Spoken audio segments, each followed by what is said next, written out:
That song you love is on right now, not later, not on a playlist, not something you have to pay for. I mean live, right now. That's called radio. In Seattle, that's called Warm 106.9. All right, good afternoon. Welcome to the Mother's Justice Show right here on 1150 AM KKNW. My name is The Big O. Filling in for my mama. This is my mama's show, the Reverend Harriet Walden. And this is the happiest part of my whole week. And I'm so thankful this show occurs on a Monday because it sets the week off right for me. To be here in the radio.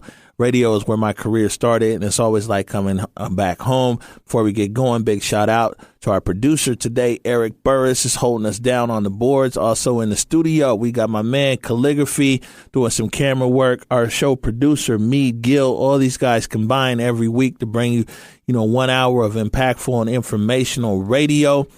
Man, fantastic guest in the studio today. We have my man It's crazy how we meet people, in the different circumstances that we meet people and everything else.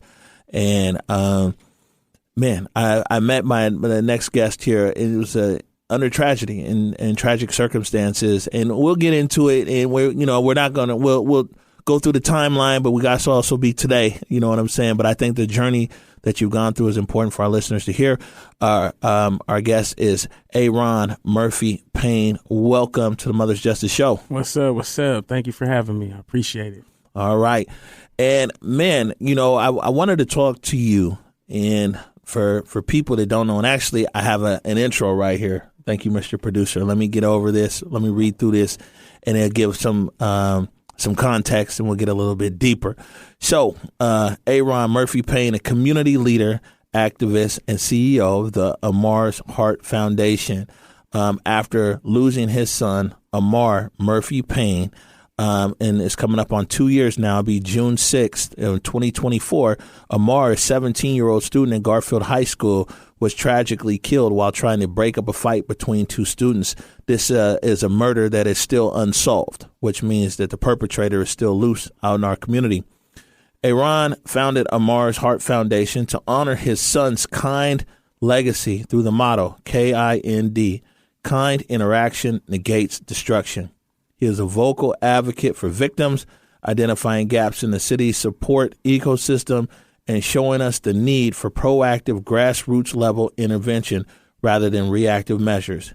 Arron frequently speaks to young men about educational strength, teaching that vulnerability and expressing love are components of true strength. So again, welcome to the show. Oh, man. Hey, that was pretty nice, man.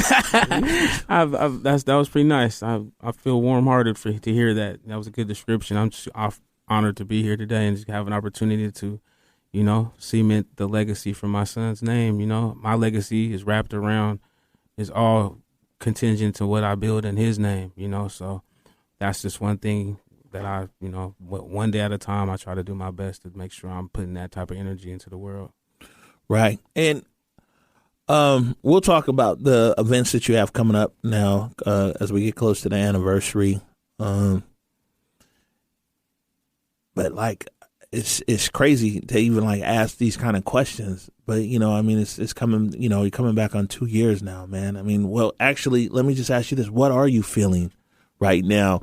2 years, coming up on 2 years since the murder of your son, and, all the things that you've gone through as well, you and your family, and your personal journey even to being right here. Well, it's definitely a mixed pot, depending on what day or what time you ask me that. I got probably 5 or 6 different emotions that come from that. But if you go present right now, man, I'm just grateful. I'm grateful for this, things that, as I sat down and I looked out this window, and I just it was kind of weird to hear me say that, who would have thought, I felt okay. The reason why I'm here, and it would never be okay, but how we respond to it is definitely, a choice thing. So when I seen, being brought here, have an opportunity to speak up and also be someone called an activist in the community. If my father was alive, that would be something that's so huge and make him so proud. So at the end of the day, I'm just kind of still kind of in awe about what happened, you know, but I'm also in bigger awe about where it's taken me and my family. I don't even know how to really, you know, kind of like make that sound to someone's ear as aesthetic, you know what I mean? Like, dang, what does he mean? But I have more good days than I have bad. And those bad days will always be there, but I'm grateful to have more good days than bad. That also means you've come a long way. That you've had enough days from that day to be able to say that you've had more good than bad.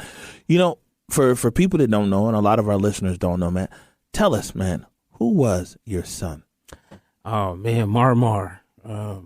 Amarr was just a we gentle giant. You know, I mean, he was always bigger than all the kids in all of his class since he was in kindergarten.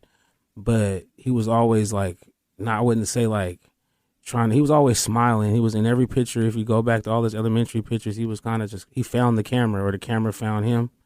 He was always just trying to be somebody that was trying to be seen and make his presence known, you know. I just remember when he was 5 years old, you know, you're raising boys, right? And you go to school for kindergarten for the first time, and you kind of like telling them, hey, man, about bullies and stuff, man. Hey, man, you know, don't let nobody put their hands on you, da-da-da-da-da. And he looked at me and he said, Dad, if everybody likes me, then I won't ever have to fight. And I was like, dang, you know, like, and he just walked off. Like, I'm like, nah, come here, let me, you know, because not everybody's going to like you. And they're not going to have, not everybody's going to have a reason to like you, you know? So, you know, so at the end of the day, he was kind of just like, it still didn't register to him. So that was just kind of his mentality. He also was a type of kid that if he did something well, he maxed it out. If he did anything that he felt success in, he maxed it out. He did it the best that he could possibly do it. But also the flip side of that was if he didn't feel any success at it, on to the next. Like, you know, like, nah, he just liked being in situations where he was being successful since he was little, you know. And, you know, he also was a protector, straight up protector. Like, I've had situations where, you know, he's early teens and I might have lost my temper on a situation. He's like, Dad, nah, Dad, you know, kind of like keeping me in you know, I could hear his voice. You know, I'm a Taurus sometimes, you know, like younger me, I get angry. I can't really, you know, I get in that mode and I can hear Amarr's voice always. If there was anybody that I could hear was my child, and he'd just be like, Dad, nah, calm down. And that's mostly not like in a violent type way. It's like I coach football.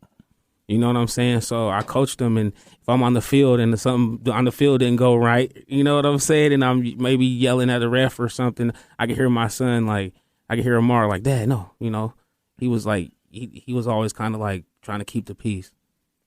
Yeah. You know, we were able to witness the Garfield community after the murder of your son, and even now, that like, man, he had also an impact on his classmates, right, and his community, and he also did music. Talk about something about that. Yeah, he had a great impact. The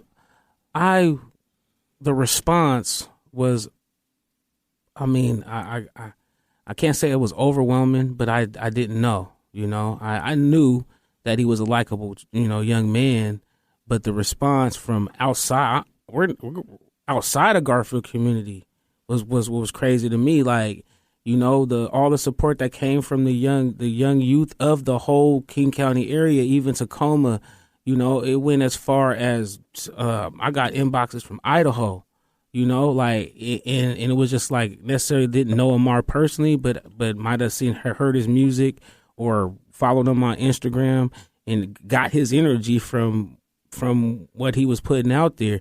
Now, his music, man, I made music. I come from a musical family. My dad was one of the first hip hop promoters in Seattle. Arron Murphy-Paine, rest in peace. And that's one thing that we always forget to throw in there. I lost my dad June 11th, 2023. So 360 days before I lost Amarr, I lost my dad.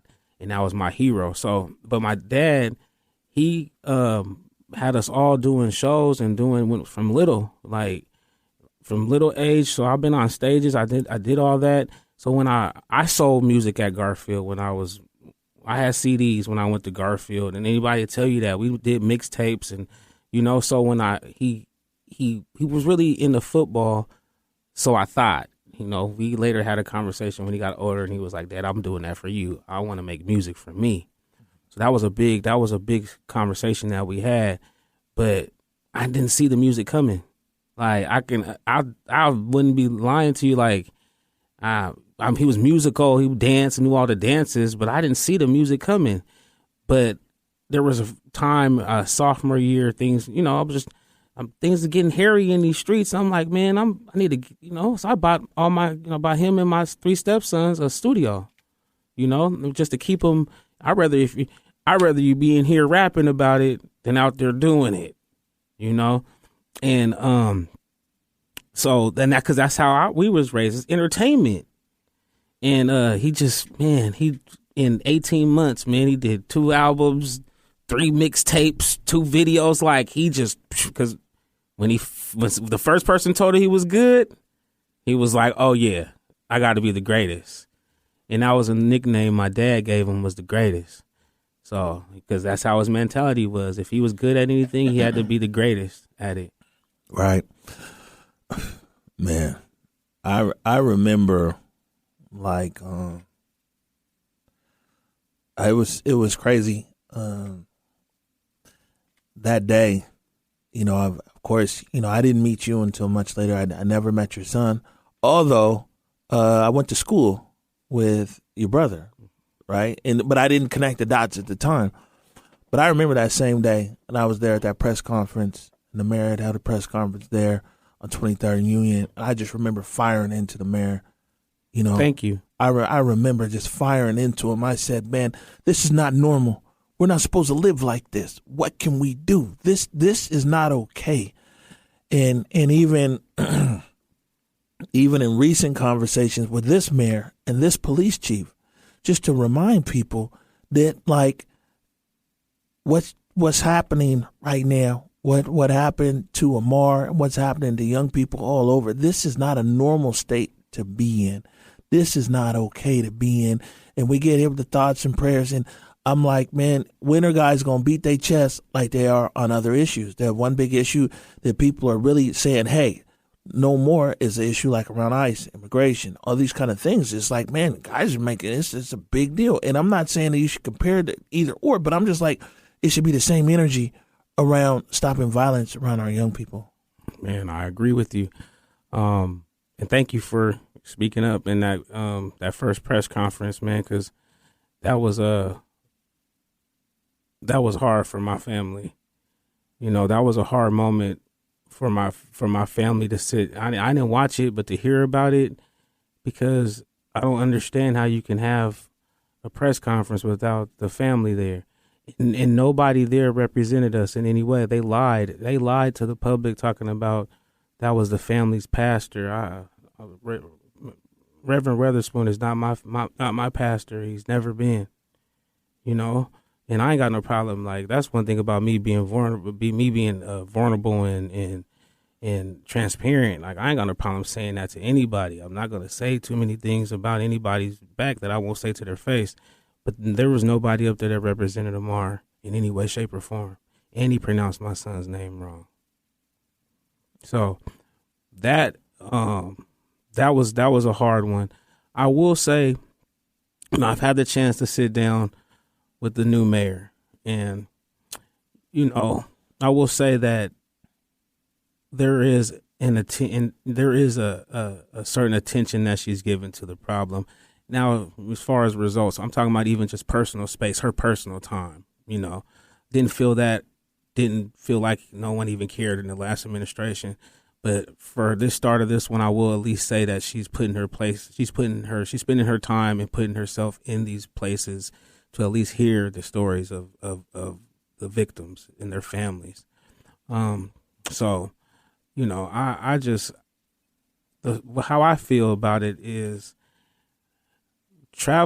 being able to travel since Amarr lost his life, being able to go and see what CVI, a full CVI infrastructure ecosystem looks like, I've been able to see that we're missing pieces, and we're missing pieces to a whole successful thing. We're jumping in this full circle in spots and not putting enough dots to create the whole circle. We're jumping in. Okay, we're at the end of it. A full ecosystem of fighting this gun violence with has CVI work. It has survivor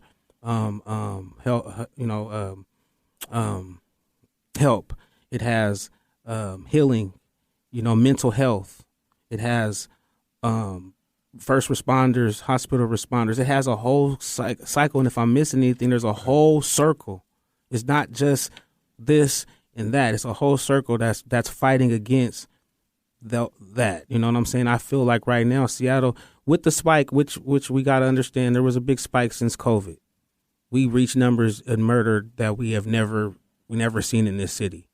So it's that's a problem that happened. It's a problem that's happening faster than the solution, right? And we got to take that into account. There's a part of that, because at one point are we thinking grandiosity like, oh, we're gonna stop it right now? No, we need to grassroot this thing. Whatever that ain't worked, we need to start over. We need to start over and have the intent of one at a time.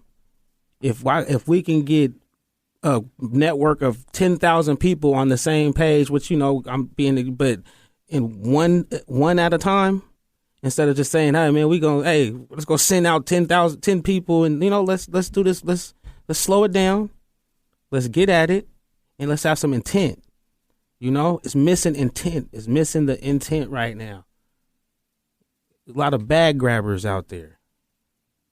A lot of money grabbers out there. And I'm pretty sure the audit department has a lot to say about that. Yeah. I'm keeping it 100. No, that's true. That audit's on the horizon. It's on the way. And I mean, I think that like in the spaces that we move around with, really in the streets, not necessarily saying doing street things, but, like we see a lot of stuff differently than people see in these office buildings downtown. For sure. And we see how a lot of things move, and it is going to be interesting. And one thing that you talked about with this ecosystem, one thing I'm really big on and Converge is really big on is making sure that victims have a voice. And you probably see like some of our coverage. I mean, that's, because a lot of decisions are made without taking the victims into consideration. Mm-hmm. And I mean, oddly enough, a lot more consideration is often given to the perpetrator than to the victims. There's no resources to help people put their life back together, put their family back together. You know what I'm saying? Even help pay for a tombstone, or you know what I'm saying, or things like that, or even the neighbor, the old man who lives next door, who's now scared to come outside, who's been traumatized. That ripple of trauma that goes through, of course, the victim, the victim's family, the neighborhood, the business that's now lost business because people don't want to come there anymore, and that whole segment is overlooked far too often, and that's a voice that's never really voiced. And so like Converge, we were trying to stand on business about that whenever we can at City Hall, and talking to policymakers. Do not forget those who are most impacted. Right. And as speaking from a father victim, like the resources are there, but they weren't they weren't in reach, like thank the Lord for my wife. Like my wife was a buffer between me and those resources, because, women know how to ask. I didn't know how to ask, and that's something that I learned about myself, and I have to change. But because I think it's right to how you be called a man is not asking. That's not that's not right. So I'm learning that. But if a lot of men are like that, we don't know how to ask. Those resources are there, but we don't know how to ask. So it's kind of like, if we don't have that buffer, then how do we get these resources when we lose one of our, and that's those organizations like that are missing, and shout out to the mothers, because they got great footwork and great framework for that. just now it takes a group of fathers from this side, to kind of build that for other fathers that has to go through this. Let's start with teaching them how to ask for help. But at the same time, I say this, this is a part of a fraternity. I hope don't grow. I don't want this fraternity to grow, but unfortunately somebody will always take somebody's life. Unfortunately. But at the same time, it's just like we got to make sure how we're feeling, making the fathers feel comfortable to be able to ask for help, to know where to get the help, to receive the help, Yeah. So what we're going to do is we're going to take a quick break here. When we come back, I got a little bit of audio, and we're going to take everybody kind of back in time, and then we're going to come forward here and talk more about Amarr Heart Foundation and upcoming events. You're listening to the Mother's Justice Show right here on 1150 AM KKNW. Looking for media that truly represents us? Converge Media is where culture meets truth. Seattle's leading Black-owned media network, bringing you powerful stories, local news, and conversations that matter. From the morning update show to groundbreaking community coverage, Converge shines a light on the voices that shape our city, our leaders, our artists, our families. Stay informed, stay inspired, stay connected at whereweconverge.com. That's whereweconverge.com. Converge Media, telling our stories, our way. Hey, y'all. It's time we take care of what's ours. The Black Legacy Homeowners Hub is now open at the McKinney Center, a safe space to learn, connect, and protect our family homes. Whether you're fixing up your house, passing it down, or just trying to hold on, we've got real people, real help, and real answers waiting for you. So come on by. Drop in between 10 a.m. and 2 p.m. at the McKinney Center on 21st and Jackson. Let's keep our legacy strong, together. When our children aren't safe, none of us can rest. Mothers for Police Accountability has been standing on the front lines for decades, demanding justice, truth, and transparency in Seattle. But we can't do it alone. We need you, parents, students, neighbors, to join us. Volunteer, speak up, be part of the movement that keeps our communities safe and our voices heard. Visit mothersforpoliceaccountability.org. That's mothersforpoliceaccountability.org. And stand with the mothers who never stop fighting for what's right. Mothers for Police Accountability. Love in action for justice. Being a Black homeowner in the Pacific Northwest comes with questions, and you don't have to find the answers alone. Black Homeowner Magazine is your trusted source for support, education, and community, helping you protect your home, your equity, and your generational legacy. Inside every issue, you'll find real stories, expert guidance, and local resources, all designed to keep Black homeowners informed, connected, and rooted right here in the Pacific Northwest. Because ownership is more than property, it's community. Black Homeowner Magazine, where ownership meets community. All right. Welcome back to the Mother's Justice Show right here on 1150 AM KKMW. I am the Big O.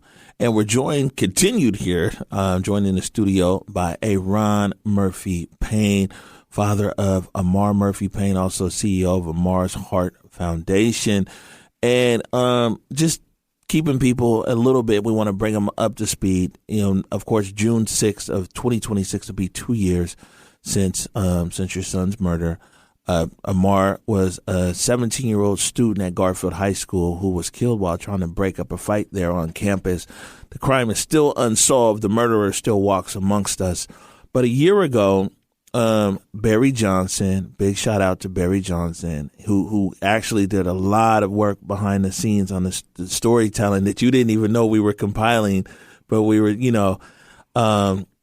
but he produced this piece that I want to play, and which is called A Year of Pain, which we kind of put together. It's hard to do in 6 minutes, but we wanted to put something out, and it kind of chronicles a little bit of the story of us following you in bits and pieces from different rallies, from the candlelight vigil to the funeral, even to some of the players on the football field. And so we'll take our listeners back almost 2 years to where A Year of Pain came out.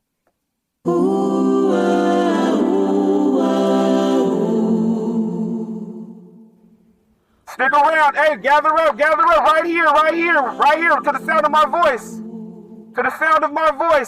If you want to make a change, if you want to be safe, if you want to make a difference in your school, come on out here. Let's walk out. Let's make it mean something.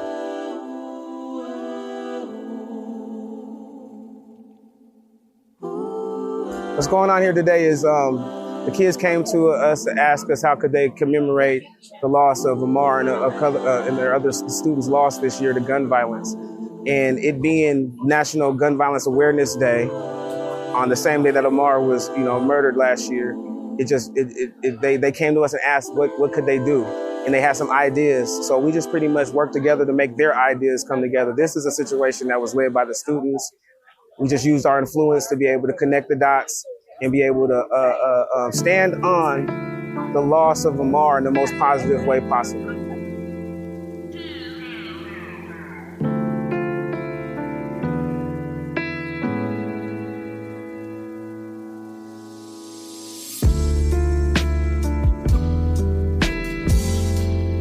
Amarr, Salvador, Solomon, come on over here, stick around, make a difference.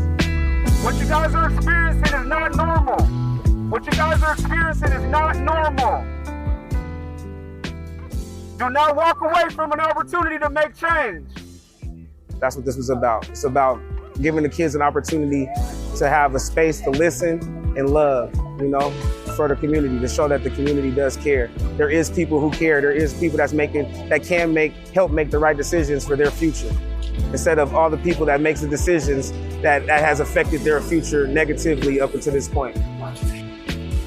Today is June 6th, National Gun Violence Awareness Day. The year to the day that Amarr Murphy-Paine was murdered right there in front of your school. My heart is on God. My heart is set forth on my faith, because that's the only thing that I could get through this situation. That's the only way that I can lead this family in a way that represents Amarr in the most positive way possible. I'm God-led, man, to the best of my ability. Am I human? Yes, I'm human. And there's moments that I have, my flesh gets weary. But at the same time, over this year, I've done things and took that into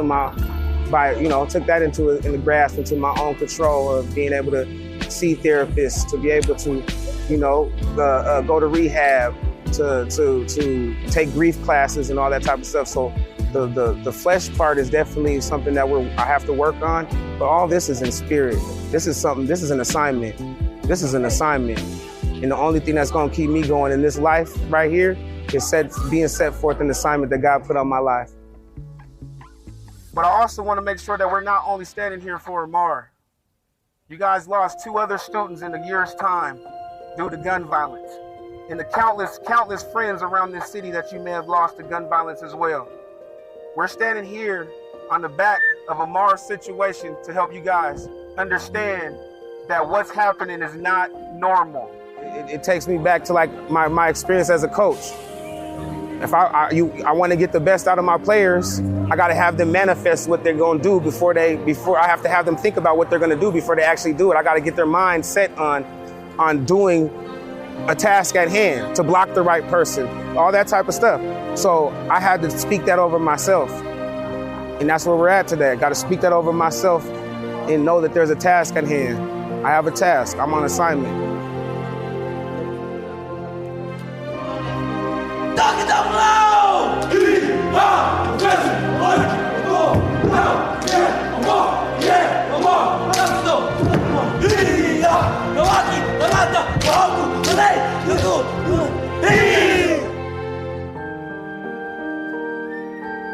So what can we do? It comes back to being kind, like I said. Kind interaction negates destruction.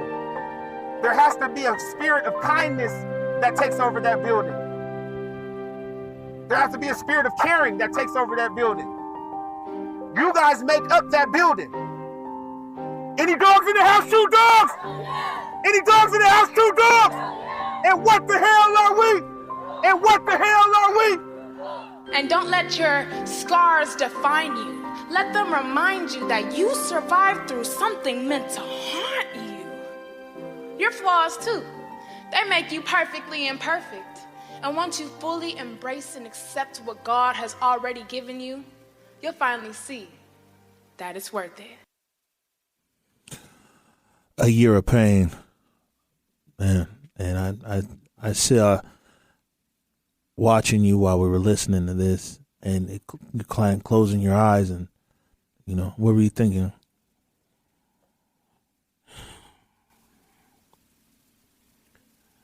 I'm just so grateful for God to hear myself. I don't watch those clips. So that's probably the first time I heard it all the way through. Probably bits and pieces, but to hear, I don't ever remember what I say in those interviews with you, man.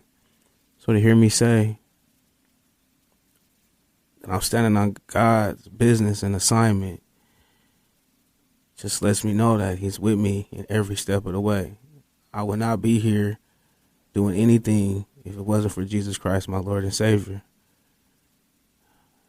And to be an example of the strength that's given when you have faith is an honor. Amen to that. Definitely. Just down here real quick. Yeah. No, you're good. We adjusting to you. You see what I'm saying? Yeah, man, you're quite all right. There is one other thing, and I mean, so we'll move through the bites, and then I want to focus on the upcoming event, and also I know that you want to speak more about the current state of what's happening around here in Gumball. So I'm gonna go ahead and set up clip number 2. So that was in June of last year, yeah. And then in December November. This was the last day of school before winter break.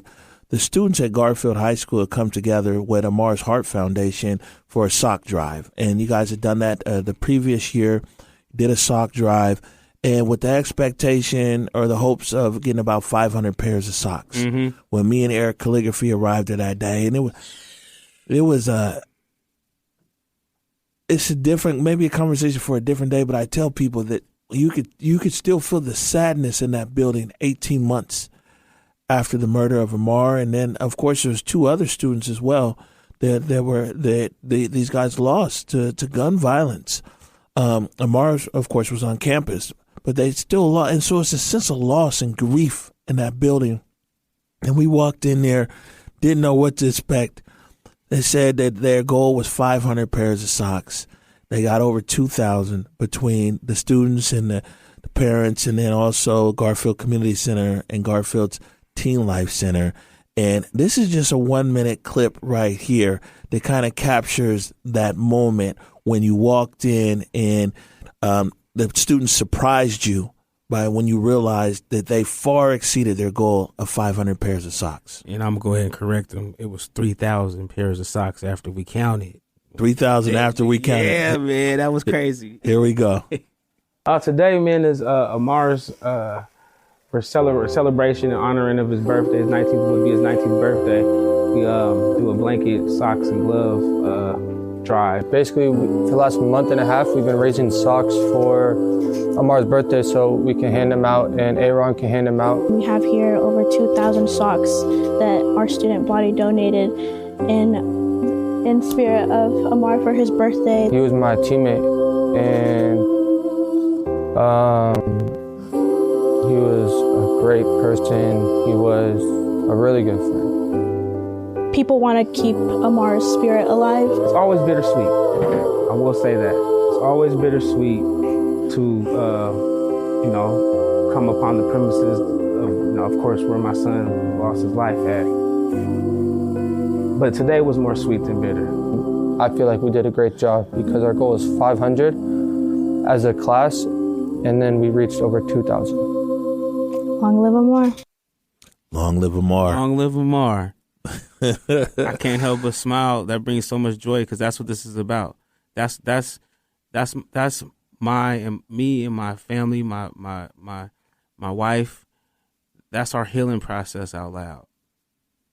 That's the physical form of what a healing looks like for us, because everybody heals different. But that brought so much joy to my heart because that's how we envision to deal with our mourning. The Bible says you lay down your life for a friend. That's and that he died in service.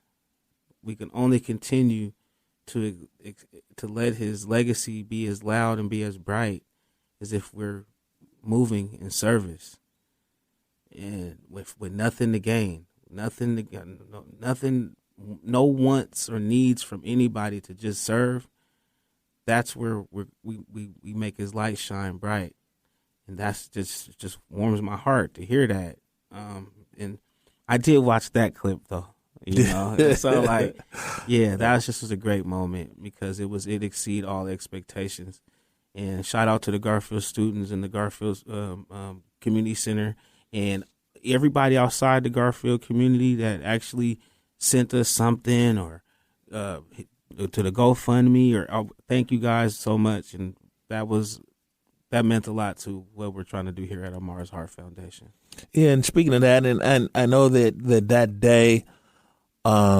You talked about how this was therapeutic, and this is also it was a continuation of something you guys had already been doing. The family tradition is to get out there in the streets to look out for those less fortunate and everything else. So on that note, like, man, what are your kind of objectives or goals in any kind of way that you see it? Doesn't need to be hyper technical. It's a conversation, but of Amarr's Heart Foundation, and what are some of the things that you want to be able to achieve in your son's name? Well, I'm gonna piggyback off, so the service came from me and my wife Lakeisha and the boys, and when Amarr was alive, we do leftovers night. We would take our leftovers because we're feeding 4 boys, and so we cook a lot, and our kids don't want to eat what's there, want something new, so our leftovers would stack up. So we start taking our leftovers and giving it to the homeless up in Kent Des Moines. So like that's where that started from, as far as like, all right, how do we expand that, because that was something that he was a part of. So that's where we center in Amarr's Heart Foundation. I had to also do some living to understand where we fit as an organization in this city. And, after I got out of rehab, when I first got to rehab, because after Amarr passed, I went to my own healing process. When I got home from rehab, I wasn't sure what the direction, I was more generic to like youth, like everybody else, like most saturated area, youth crime prevention and, re-engagement, all that stuff that's already out there. But shout out to the crime violence survivor network that me and my wife is a part of. Lady Orisa Williams, she's out of New York. She's been able to take us all over, America and see things differently. And what I saw, there's a missing that ecosystem that I speak of. There's a missing part for survivors. So, Amarr in healing and what healing looks like, just being an example of healing. Everybody's healing looks different, but if you can get an example of what it looked like, then you might have a better chance of trying it, doing the right things towards that. So Amarr's Heart Foundation, like I said, was originally geared towards youth.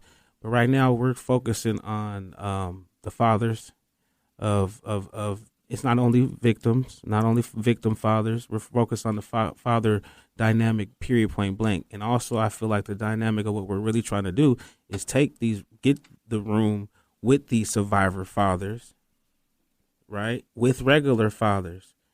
Because at the end of the, we don't want you to be where we're at. I don't feel like any father or any parent, you know how they say when that stuff happens, being the parent that it happened to, when you hear people say, where's the parents? Right. You know what I'm saying? Like, I take that, that's kind of weird to me. But I probably was that person before it happened to me. Mm-hmm. Right? So at the end of the day, I'm like, I feel like a mixed room. Yeah, you don't want to be here, I might have did this wrong as a father, or not, wrong, or could have did this better, and they can hit us with what we can, they might have some healings, like I just feel like a mixed bag of that room will help the healing. So we're definitely geared towards fathers in the survivor area. We intend to expand to the whole family network. So we just want to start with the fathers And, you know, we're always in support of what the mothers are doing. Any mother organizations out there, please reach out to us. You always have our support, because I feel like that's the part for our Black community that they expect. They expect it to be either fathers or mothers. They don't expect it to be parents together, right? So that's a part of the whole problem anyways. That's you know what I'm saying? These single family homes that they think that we come from. So we need to have an also identity of a family dynamic, as even from the survivor network, you know, from the survivor standpoints. So fathers, we're doing as a leader, trying to be a leader of the fathers. I have no problem with making sure I'm supporting the mothers, but then we plan to expand from there, you know, into parenting, you know, healing, and then into sibling healing. Like, kids are losing. I got 3 stepsons that lost their brother. Yeah, they lost their brother. Yeah. Right, you know, so like they need something too, you know. So I just feel like we just, you know, starting with the fathers, how the chain really is the head of the. We're going from the head to the tail. Right. Man. And also, you know, always wrapped around service. Always giving back. Our ultimate goal, and sometime to be transparent, is I would like to have a whole youth-led food bank. I'm talking from the youth, the managers, the youth, the supervisor packing the bags, the fully youth-led warehouse food bank. That's what Amarr's Heart Foundation is definitely shooting for in the future, if God allows it. Amen. We're going to take a break here. When we come back, we're going to talk about maybe the current state of things, but also what you have planned for the anniversary in June. You're listening to the Mother's Justice Show right here on 1150 AM KKNW. Hey, y'all. It's time we take care of what's ours. The Black Legacy Homeowners Hub is now open at the McKinney Center, a safe space to learn, connect, and protect our family homes. Whether you're fixing up your house, passing it down, or just trying to hold on, we've got real people, real help, and real answers waiting for you. So come on by. Drop in between 10 a.m. and 2 p.m. at the McKinney Center on 21st and Jackson. Let's keep our legacy strong, together. Looking for media that truly represents us? Converge Media is where culture meets truth. Seattle's leading Black-owned media network, bringing you powerful stories, local news, and conversations that matter. From the morning update show to groundbreaking community coverage, Converge shines a light on the voices that shape our city, our leaders, our artists, our families. Stay informed, stay inspired, stay connected at whereweconverge.com. That's whereweconverge.com. Converge Media, telling our stories, our way. Being a Black homeowner in the Pacific Northwest comes with questions, and you don't have to find the answers alone. Black Homeowner Magazine is your trusted source for support, education, and community, helping you protect your home, your equity, and your generational legacy. Inside every issue, you'll find real stories, expert guidance, and local resources, all designed to keep Black homeowners informed, connected, and rooted right here in the Pacific Northwest. Because ownership is more than property, it's community. Black Homeowner Magazine, where ownership meets community. When our children aren't safe, none of us can rest. Mothers for Police Accountability has been standing on the front lines for decades, demanding justice, truth, and transparency in Seattle. But we can't do it alone. We need you, parents, students, neighbors, to join us. Volunteer, speak up, be part of the movement that keeps our communities safe and our voices heard. Visit mothersforpoliceaccountability.org. That's mothersforpoliceaccountability.org. And stand with the mothers who never stop fighting for what's right. Mothers for Police Accountability. Love in action for justice. On the path to good health and well-being, Alternative Talk 1150 is the station for you. Welcome back to the Mother's Justice Show right here on 1150 AM KKNW. My name is The Big O. Joined here in the studio by Arron Murphy-Paine. We've been having an ongoing conversation here, and this journey from tragedy to triumph, you know, as we continue. Now, yeah, you're somebody who now unfortunately has some expertise. You're somebody who now unfortunately has joined that fraternity of sorrow that's out there. Being the case, with your son being murdered at Garfield High School, as a student at Garfield High School, 17 years old, trying to break up a fight. He was killed. Now that you've seen another side that even someone like me who reports on these kind of things has still not seen, I haven't suffered the loss.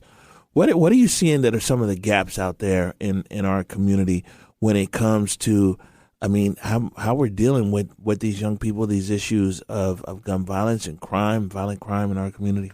Okay, so first of all, I'm going to say, man, I'm not called to save nobody's feelings. God called me to save lives. So you asked me that question, I'm going to be straight up with you. So there's an oversaturation to the one side of the spectrum, if you ask me. There's all the resources is being shifted to a lot of the kids that are that you know, reentry, you know, is going to a lot of gang prevention stuff, but it's not being preventive. It's only being reactive. It's not really being preventive, you know. And a lot of people ain't gonna like what I have to say about this, but I feel as if I'll break it down like this. My son Amarr Murphy-Paine was a program kid. He was in a lot of programs, and he was in a program, and he came home and he said, "Dad, why they keep on putting these ex-cons in front of me? I don't. What if I don't plan on going to? What if I like? He wasn't living the life that he seen was going to match up to what he was talking about. He didn't see that for his future.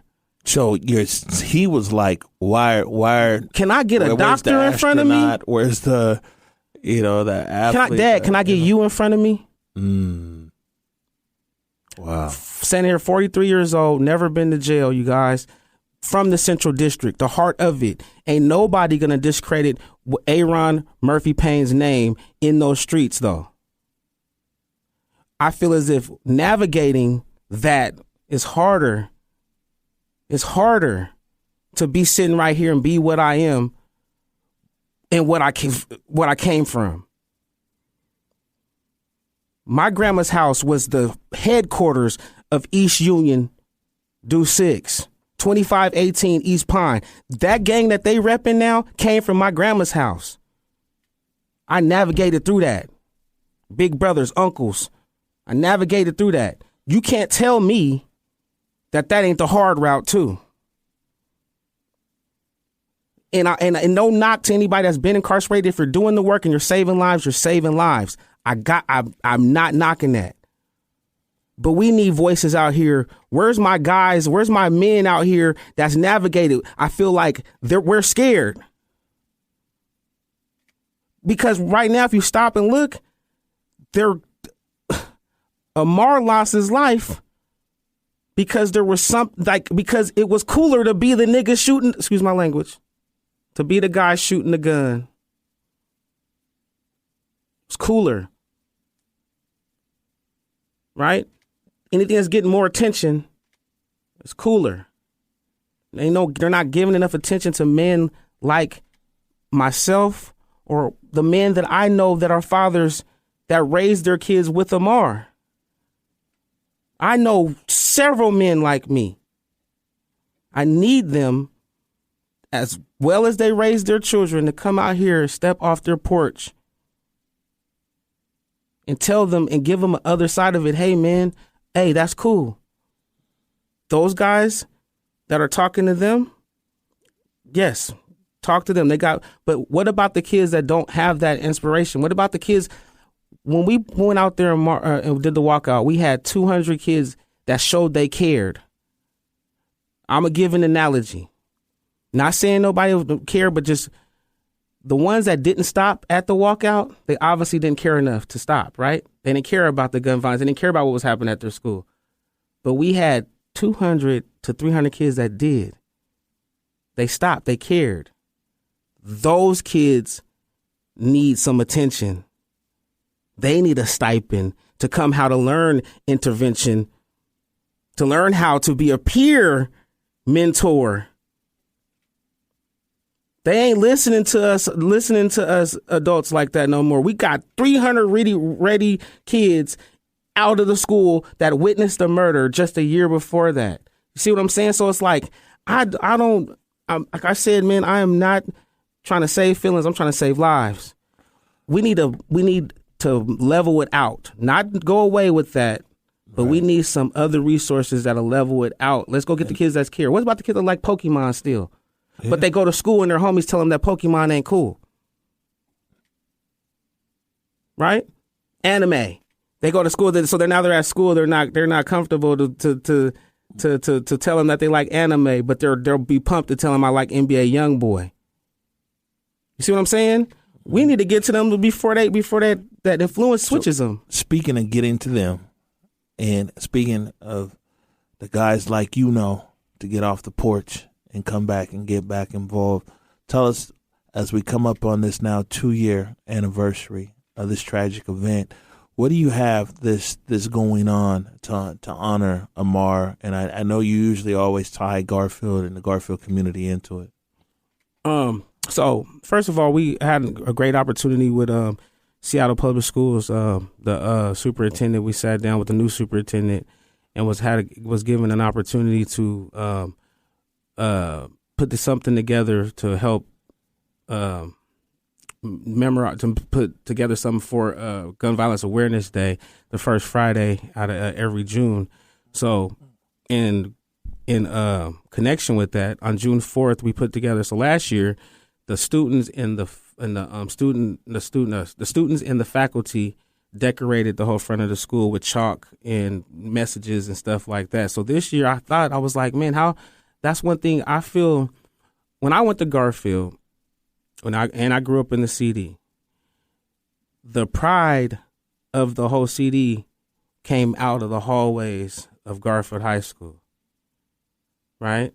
And then the community fed, it was like a reciprocal, the community fed into Garfield. Garfield, the pride of being a Bulldog came out into the community. That's been broken somewhere. We're not going to talk about why, but that's been broken somewhere. So I feel like we got to grassroot it and take an opportunity to have the community reconnect with the kids. So the students did that on their own last year. No one organized it. I don't know who gave the idea, but it was a good idea because when we walked up, it was beautifully decorated. So this year I was like, how about we invite the community? So the whole gist of everything is like last year we invited the students to walk out. This year we're inviting the community to walk in. And we're working on some curriculum for June 5th as well right now where don't know what it looked like yet, but we're working on curriculum because it has to be a day of education still. But we're trying to invite all these organizations or whatever it is to come into Garfield and help educate about gun violence. I think that's a beautiful thing where you just said that last year we told them to walk out. And this year we're telling the community walk in. One of the things we really been heavy on is like, man, government's not going to save us. Our community, it has to start with us. It has to start with us wanting better and doing better. And yeah, I mean, we look forward, we'll be there. June 4th is my birthday, I was telling you. And so, I mean, one way or another, I'm going to be there. I'm gonna bring a cake for you. Man. Exactly. One way or another, I'll definitely be there. Hey, Lakeisha, if you're listening, make sure we got a cake for Big O, man. Hello. I need that. Look, before we wrap up here, is there any, how can people get in touch with you or how can people connect with you or Amarr's Heart Foundation? First, I just want to make sure I clear that, when I speak with passion about who I am and where I can fit in this, in this problem that we're having, what I'm saying is not against anything that's already happening. We need new things to happen as well. Oh yeah, no. So that's I wanted to make sure when I speak with passion that it will spark more people that's feeling like, hey, I'm not a street guy. I can't talk to street kids. Come on, man. That's a broken analogy. We need all hands on decks. How can people get a hold of you? Everybody can get a hold of me, man. Paine 206 on Instagram.